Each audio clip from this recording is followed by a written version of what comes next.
Very much. There is a gentleman there. Maybe we can. A minute. Okay. Viva comrades, viva. Viva comrades, viva. I am Gichangi Gitonga, the JKUAT Secretary General. And Mr. President, for the entire time I was sitting on this seat, it was becoming hotter and hotter for the simple reason that by every minute I'm receiving phone calls, because before I came here, I engaged my people from JKUAT and they told me if I did not tell you the truth, they would impeach me. So allow me to be as candid with you as possible. Mr. President, my first question, and one of the biggest questions my people have been asking me, is why the rush? Why the rush in implementing a model that has a lot of technicalities? Why the rush? Because I am a financial engineer, and as you have said, the issue of the interest rates is determined by actuarial scientists. But the model in itself has a lot of issues up to this moment. So even if we had all these issues coupled together, you've given a lot of sad stories of people not making it to campus, of campuses such as the Scott Bible Institute being closed. But Mr. President, we have a lot of people being affected right now. While we were at Naivasha, Mr. President, once we left, we felt like rubber stamps. Naongea ukweli, comrades. For the simple reason that after that, a report was given in Naivasha. We had a summit in Naivasha around June. And the report that came out is that we had agreed to the model. And our comrades were really angry with us, Mr. President. So we felt at that point like we were being set up. Like what we are telling the people is just for formalities.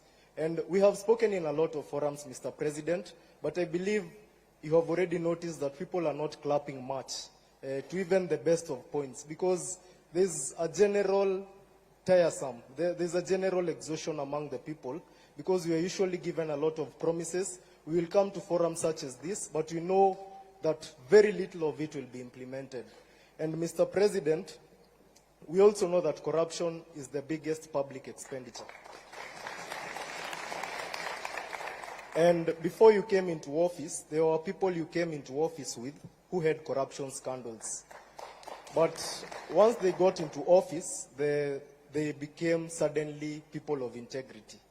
And Mr. President, in as much as we are discussing education, we know that the HELB decries of the, you've even told us, and it's also something I take issue with, while we were with you at State House, you told us that the debt was around 70 billion, or there was a time you told us 70 billion, a time came you told us private universities have 51 billion, and today you said 180 billion, and as a financial engineer, I'm finding it a little bit hard to reconcile all these figures, Mr. President.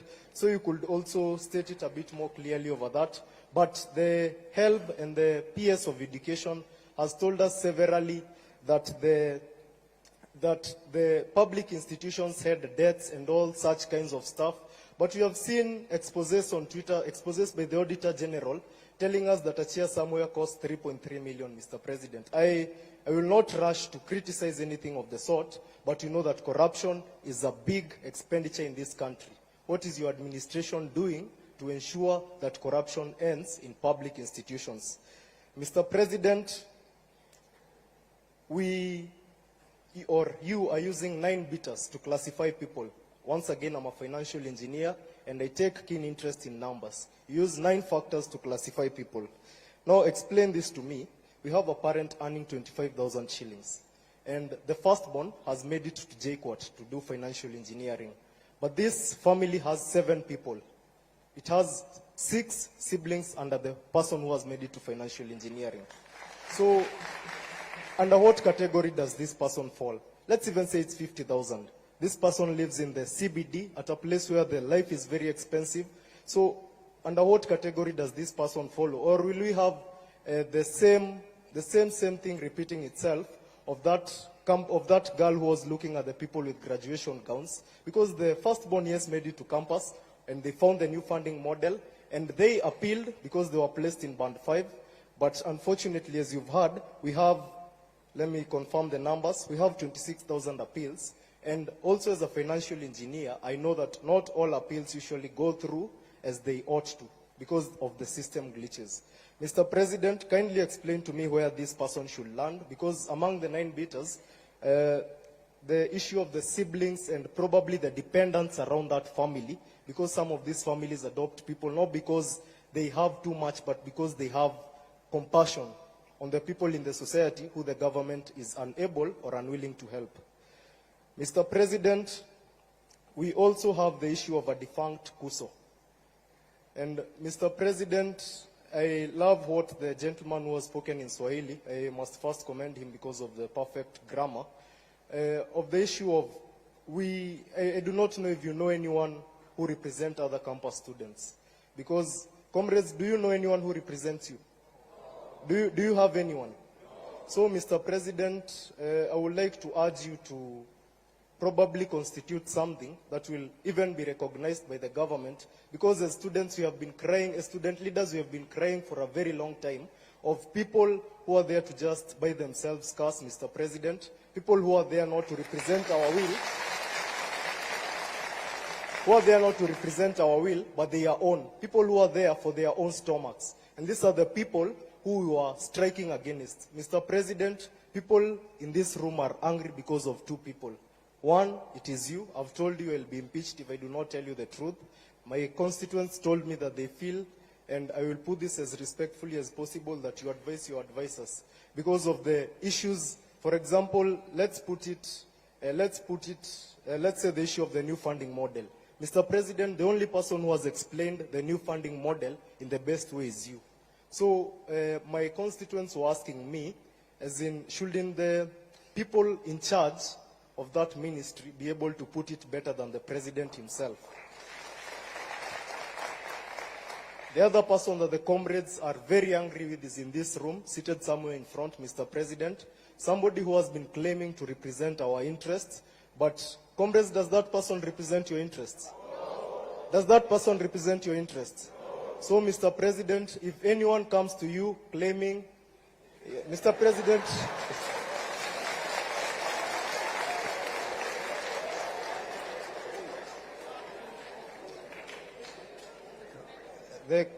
the comrades are telling me to tell him to walk out, but we are here for peace, Mr. President. So I would want to put it as straight as possible and to be as brief as a cock on a hen. Mr. President, as things stand, we do not have a representative. Ukweli ama uongo?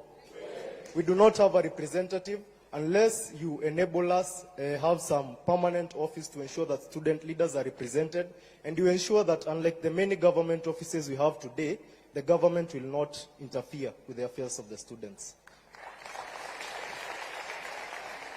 Mr. President, the lady there has raised an important issue. First, the questions that are here, most of them have been raised by the people around me because they've realized that you might not have a lot of time to speak. Somebody named Twang'wa, the senator of Kiambu County, and by the way, God willing, I will replace him, raised the point of all these monies being brought to one pool. The MC has a bursary, the woman rep has a bursary. Probably if it was not for a very little chance, the chief might be having a bursary. Mr. President, the entire structure that represents us, and by the way, we also feel overrepresented as Kenyans, and that is one of the reasons we are demonstrating, Mr. President. We have 22 CSS, we have CASs, we have permanent secretaries, and all these people have budgets and they have salaries, but I'll put that aside, Mr. President. So these people have bursaries. And then to get a bursary, you must know somebody in the country that we live in. You've said that you feel for the poor. You've said that you are blamed for feeling for the poor, and somebody opined that we are all politicians and we all got elected through public relations. So, Mr. President, if you really feel for the poor, kindly address that issue. We have been with you in several forums, and you've said that you are not afraid to bite the bullet, to take the bull by its horns. Mr. President, the MPs will disturb you. Just a minute. I've been sent by a lot of people. You have cut my time a lot of time. So, Mr. President, these MPs will bring a lot of issues. Somebody said that once you remove the CDF, people will not be vying for these positions because they go there for their stomachs. Ukweli ama uongo? Mr. President, kindly consider that, because that will be a legacy. And actually, if you are able to do that, Mr. President, in 2027, I will personally have no issue electing you. So, Mr. President, address that issue. And finally, Mr. President, I feel like there are a lot of discrepancies in what in the numbers that you are being given. For example, you've said that the professor from Alupe, who proposed the new funding model, has spoken about the person doing teaching, the other one doing law, the other one doing medicine, paying the same fee. But we are student leaders here and you are students. Is that the truth? No. Under the differentiated unit costing, does a teacher pay the same amount as a doctor? So, Mr. President, we kindly ask that such small things be reconciled, because these are the things that make people strike. Probably in Naivasha, the HELB did a lot of good work, but as I said in the newspaper yesterday, the Daily Nation, you could go through it. I said that you might be doing a lot of good work, but your communication team is very bad. So, Mr. President, for the little good work that you do, ensure that you know. And last but not least, there are students who defer, and also help me on this issue. We have students who deferred in 2022, but they have come back right now. I feel that it will be very unfair for these students to be classified under the new funding model, Mr. President.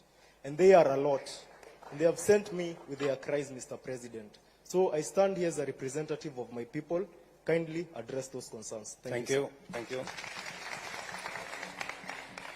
have taken already two from this side. Let's take, I think the final two from there, and then from here.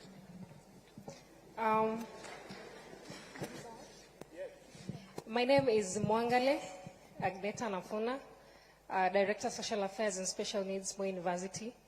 Allow me to recognize the presence of my Vice Chancellor, Professor Sanga Koske. One major issue that is really, really disturbing me while sitting on that seat is that we all know that in this country, we have a bigger number of people who are poor. All of us knows that, right? I am very much devastated to hear that only 12% of the whole population of the students in this country are placed in Band 1. If we really, Your Excellency, can do something about this, we can appreciate, because there is no point of giving 12% of the whole population to Band 1 and expect that the other people will just have to appeal. Why would I say this? It's because when giving 12%, you knew very well, or the team knew very well, that you have a lot of poor people in this country. So at least they will have at least given a bigger percentage to these people, and at least consider also those people who are earning maybe middle or who have bigger salaries. I believe that in this meeting where we are seated, we have to be having at least 50% of the whole population placed in either Band 1 or 2. Then the little number of people in this country who at least can acquire what they need in life to be placed in those other bands. At least 50%, so that it can strike a balance. Number 2, Your Excellency, as Mwangale, I believe that you really wish well for our university. And I know very well that you have the interest of those people who are needy in this society of Kenya at heart. And I would ask this for elaboration, kindly.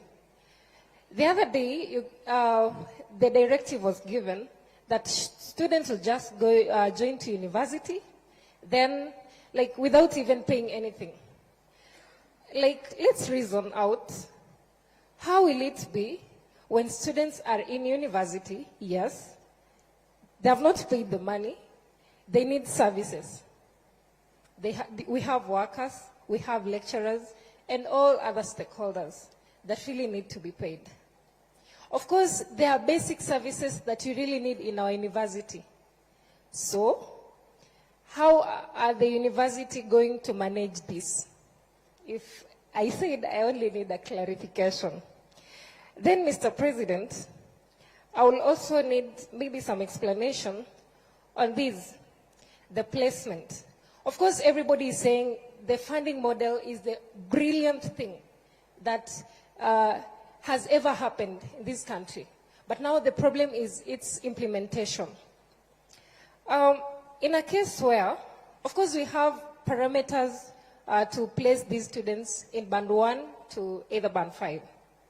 But now how is a kid, maybe whose parents have separated informally? Of course, lately we are having a lot of broken marriages and everything. Of course, you can find sometimes even children end up remaining on their own or maybe staying with their grandparents. As a student or as this kid, how are they going to present themselves? How are they going to defend themselves when it comes to their placement? Because they don't have anything to show. Thank you, Magneta. You have asked 3 questions. I think it's only fair that we stop there. Thank you very much. Maybe we can give one more person, Apa Mbele, or yeah, maybe this guy at in front here. Yep. To His Excellency, Mr. President, all protocols observed. I am Nick Okoth from the Aviation College of Mombasa. My concern towards the new funding model is drawn to the situation whereby you have got twins. They are joining the campus at the same time. But then during the placement, you realize one is placed in band 1, and the other finds herself in band 5. How do we handle such kind of a situation? Thank you very much. Can I have, maybe we can take 2 from this side, and then we can take 2 from that side. A lady and a gentleman. We have a gentleman right behind there. Yeah, thank you, Your Excellency, for creating this opportunity. I'm Faustin Wandera from African Nazarene University, and by God's grace, I'm serving as chairperson of the Student Council. Your Excellency, African Nazarene University is a private university. And under this new funding model, we feel discriminated as private universities. I am yet to be convinced, as much as you have explained to us this funding model, because of the following reasons. Maybe you can help me to understand if you answer these 2 questions. If the government decides to offer a scholarship to the students to go to private university, is it that the scholarships are being offered to the universities or to the students who are Kenyans and they have a choice to go to the private universities? Number 2, Your Excellency, if I believe the funding model is running, if this model is going forward, then we are being forced as the student leaders in private universities to also find the solution. Just the way you committed to the people of Kenya, I also committed to the students of African Nazarene University that I'll have to make sure that also your needs are met. Your Excellency, if this model goes on, I have a solution. We have a solution which is an initiative. It is called ASOSI, that is African Nazarene Student Organization Scholarship Initiative. Now, as the Student Governing Council, we will be forced to offer the scholarship to the students in the institution. Therefore, I have to ask that under this initiative, kindly, Your Excellency, can I get from you in your capacity 20 million to give scholarships to the students? If yes, Excellency, I can give you a bank account for African Nazarene University right now. you can just send the money there. We will allocate with the team and we'll give the report to you. Thank you. A lady this time round. Let's get a lady. Hello. Yes, I'm Teresia Nzisa, and from Taita Taveta University, Special Needs Secretary. Then here mahali hapa mahali nimekaa tulikuwa tumekusanyisha maswali kwa Omar. Then anaezongea juu nimepata mic.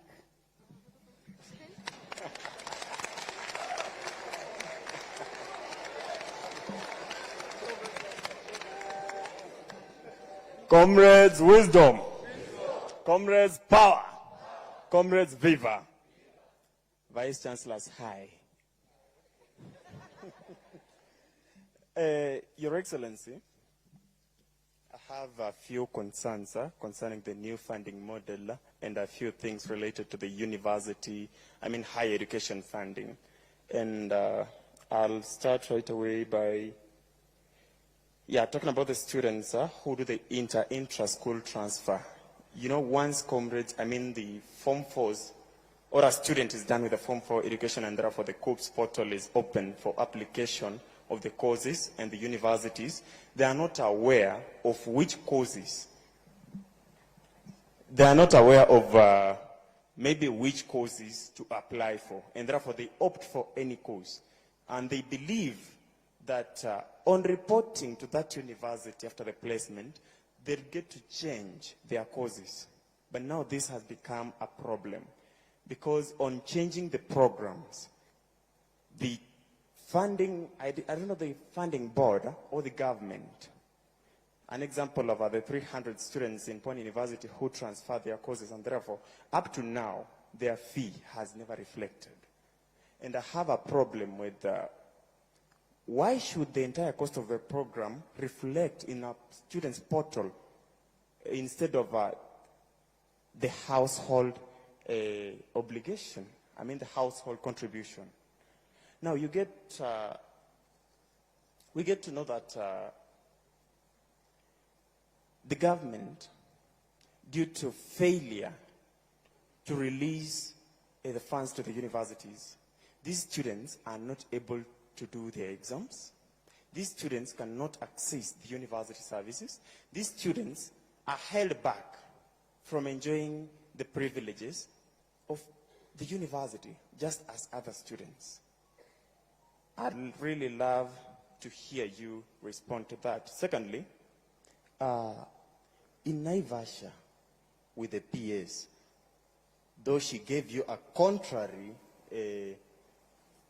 opinion or conclusion, she told you that we agreed to everything and we said that the model is really working, which was not true.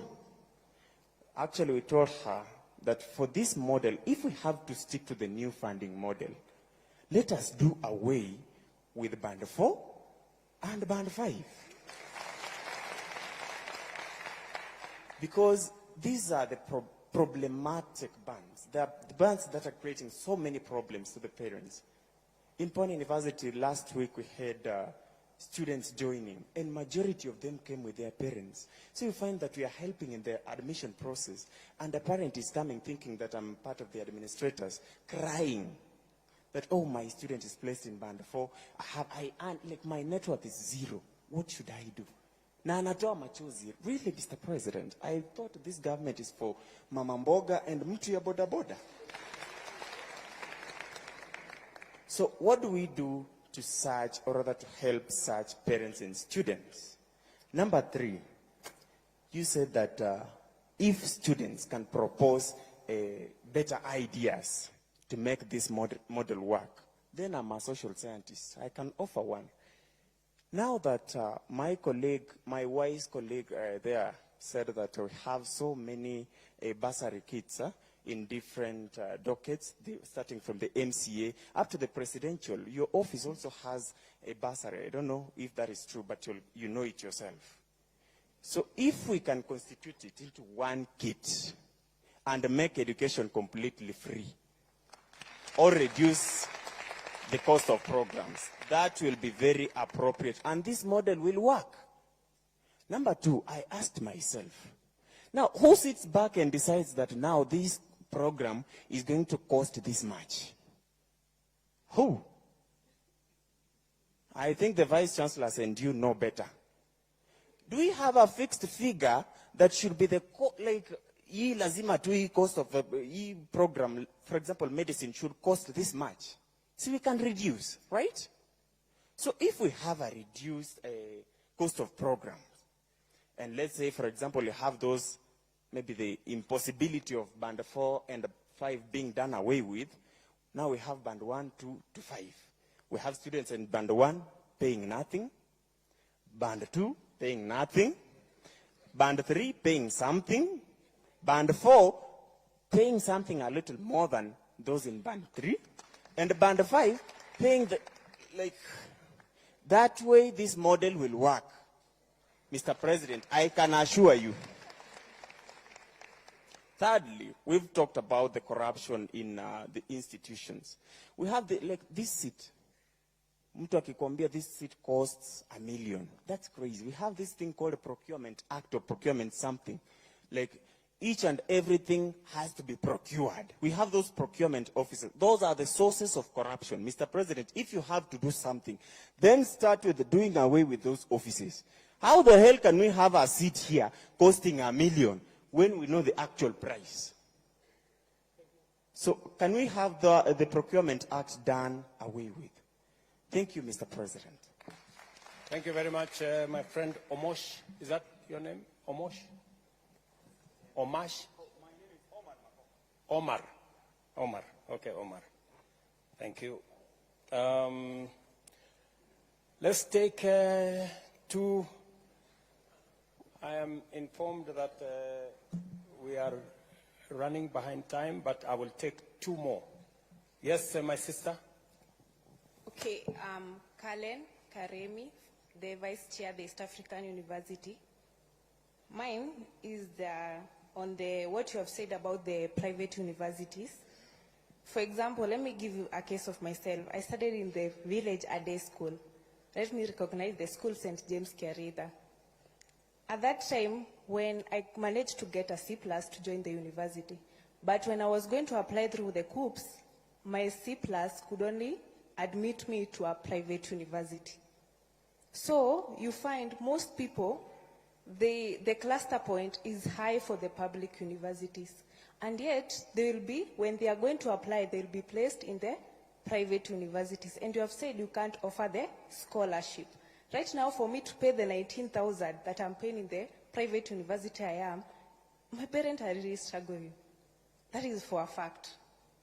What if that parent of that student in the same case as mine, who is in a day school, is going to pay the same 80,000, 90,000? Will that student manage? That the student can't manage because the cluster point for the public university are that high. So what are you going to do about the cluster point? And then I'll go to question on the burden. We say, for example, a Maasai who stays at Narok. That person owns 100 cows. When I'm going to apply for that as where I studied in a day school, I'll be placed in band 1. And 100, you sell that cow for 50,000. The net worth of that person is 5 million. And that person will be placed in band 1. Reason being, the person is from the Maasai. They are known for those people who doesn't have, sorry to say that. Sorry to say that. And yet, that person, when that person doesn't have a KRA to feel about the parent when applying for the help or whatever, and yet that person net worth is 5 million, and that person will be placed at band 1. And then there's a case, someone from JKUAT said that person is earning 25K. Are we fair on that? Yes, that is my question on the cluster point and the. Thank you. Thank you, Karemi. I think we give this chance to a gentleman.